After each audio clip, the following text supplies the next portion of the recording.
Aham Ganadipataye Namaha.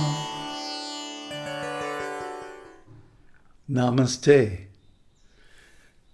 So today, December 21st, 2017, is the 33rd anniversary of my enlightenment.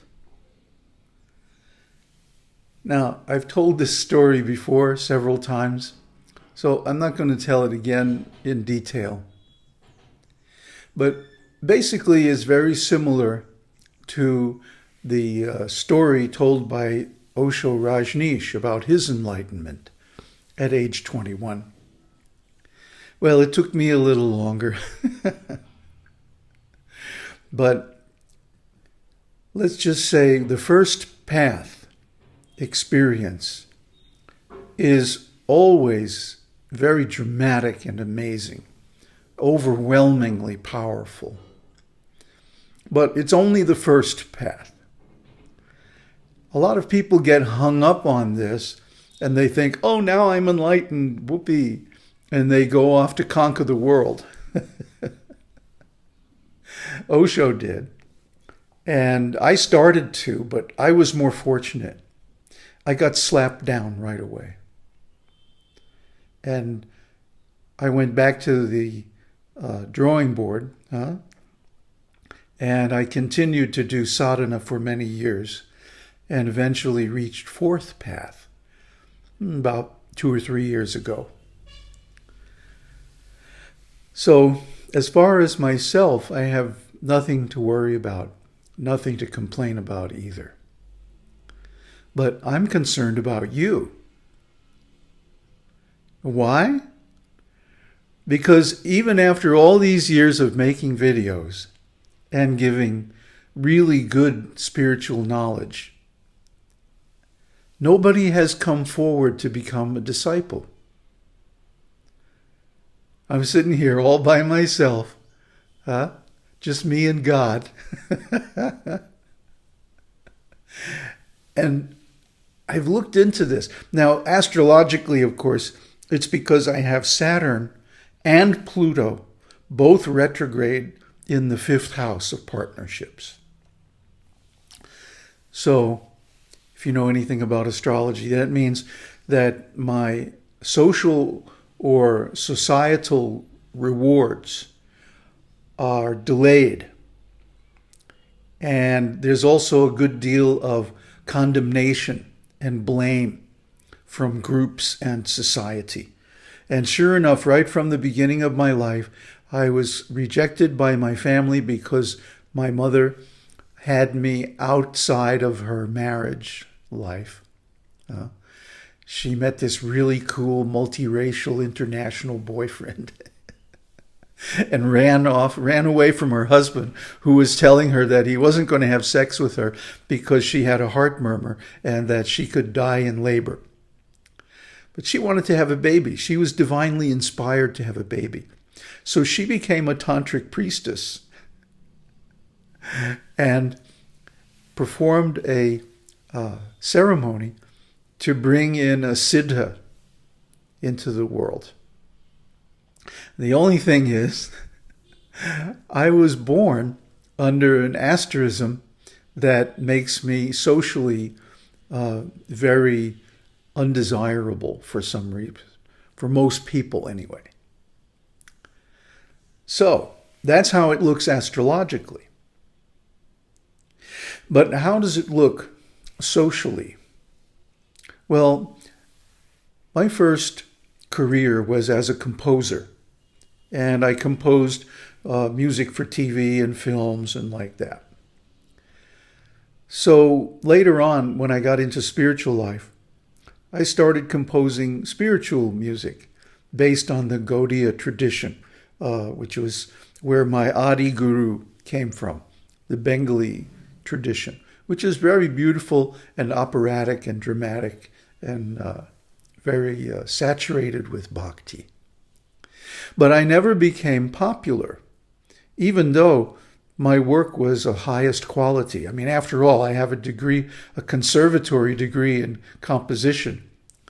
And I'm also up on all the latest electronics and software and tech. So my stuff was really good quality, but it never got popular. It never got the attention that it deserved. And I looked into this. I have a couple of friends high up in the music business. And I told them, hey, look at my stuff. What do you think is the problem here? And they both came back with the same answer. You don't have any genre. You know, in music marketing, genre is very important. Are you rock? Are you pop? Are you country? Are you alternative? Whatever that is. Or hip hop or whatever. Huh?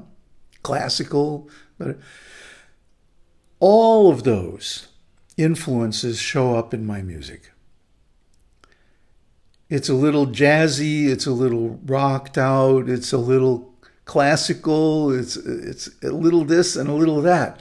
And no two pieces are the same style. Some are like bossa nova mixed with raga.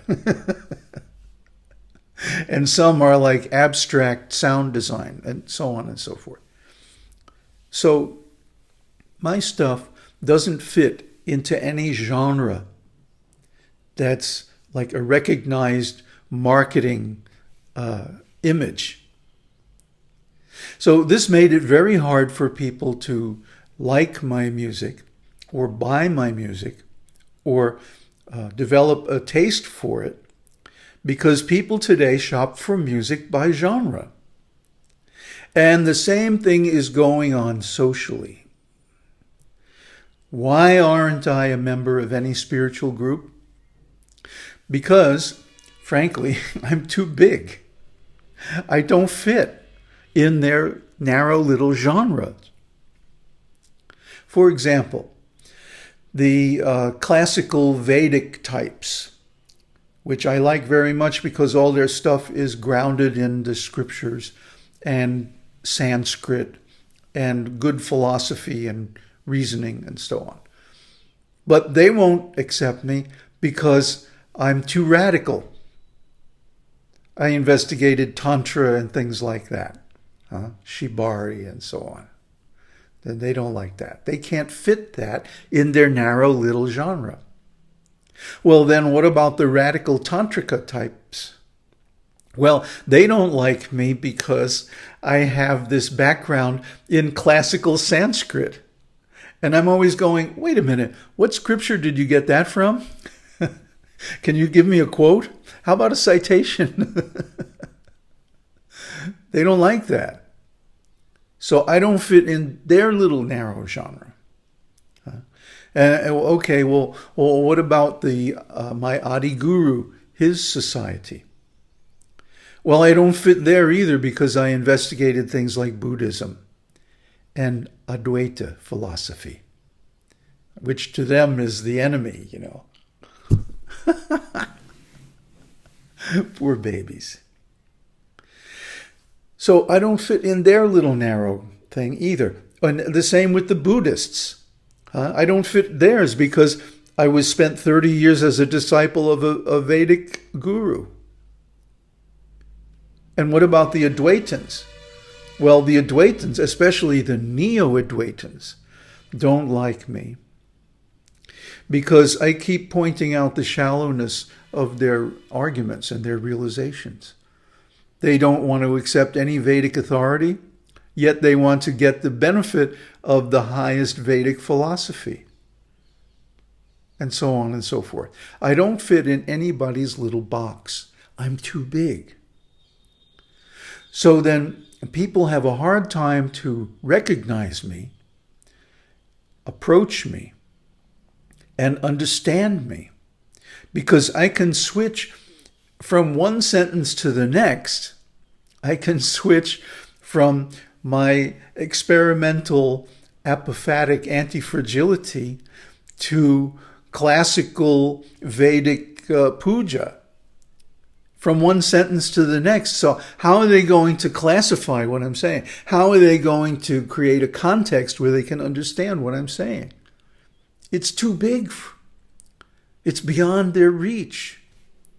I'm really sorry about this. No, I'm not. Because it benefited me and benefits me, continues to benefit me today enormously. That I can take up something by one author and then immediately see how it links up with something by a completely different author from a completely different tradition and practice and so on. Or I can see in my own practice, in my own experiences, how all these paths come together at the top. And I've spoken about this many times. From the top, you can see everything and how it all fits together, and that God's design is beautiful and perfect. So all these paths lead to the same place, and that's where I am. So you can't fit me into any pigeonhole. You can't label me with any genre, because 5 minutes later, I'm going to say something else. Oh, and another thing, I haven't paid my dues socially. I haven't worked my way up, through the levels of any organization and gotten some position or some designation in their little narrow genre. So nobody can recognize me because I don't have any social identity. You see, that's why people today cannot become disciples. They can only become followers. And that means they follow some narrow little path. They join some little organization with some little narrow practice, and they won't go outside of that because they're afraid. They're afraid they'll go to hell or something. I don't know what they're afraid of. They're afraid of encountering things that are too big for them to understand. Well, I was never afraid of that. I took my education into my own hands in the 4th grade. As soon as I saw that school was just a social conditioning mechanism and had nothing to do with actual learning. And I was reading at a college level by the time I was in the 8th grade. I have a very high IQ, Einstein level IQ, and I make full use of it. I mean, by the way, has anybody noticed how Einstein snuck consciousness into his theory of relativity? I ought to make a video about that. But nobody would understand it, just like nobody has understood my series on anti-fragility, apophatic anti-fragility. Not one single comment on any of those videos. Nobody dares. And then people give me feedback like, oh, you're not wearing clothes. This is a problem? Come on, man. It's so hot here. It's the middle of winter, and it's like 80 degrees at 7 in the morning. So why I should wear clothes? Just to please you, your narrow idea of what an enlightened person should look like or act like or speak like? No, the whole world is open to me. The whole world of spirituality belongs to me. I am to be sought through all those paths. So when I say things like that, people become very upset. Why? That's how I experience myself. So if you can't have that, if it's too big for you, if it doesn't fit in your narrow little worldview, I'm sorry. But I would rather be honest. That I don't have to remember what lie did I tell this person, or what lie did I give in that video, or what am I pretending to be in this series. No, I don't want to go there. I don't want to be like that. I'd rather just be open and honest and be myself and who I am. If that means I have to go on alone and nobody ever comes to get the benefit of my teaching and my being and my energy, okay, that's the way it's going to be. But let's be clear about why. It's because you're too narrow. Om Tat Sat. Om Harihi Om.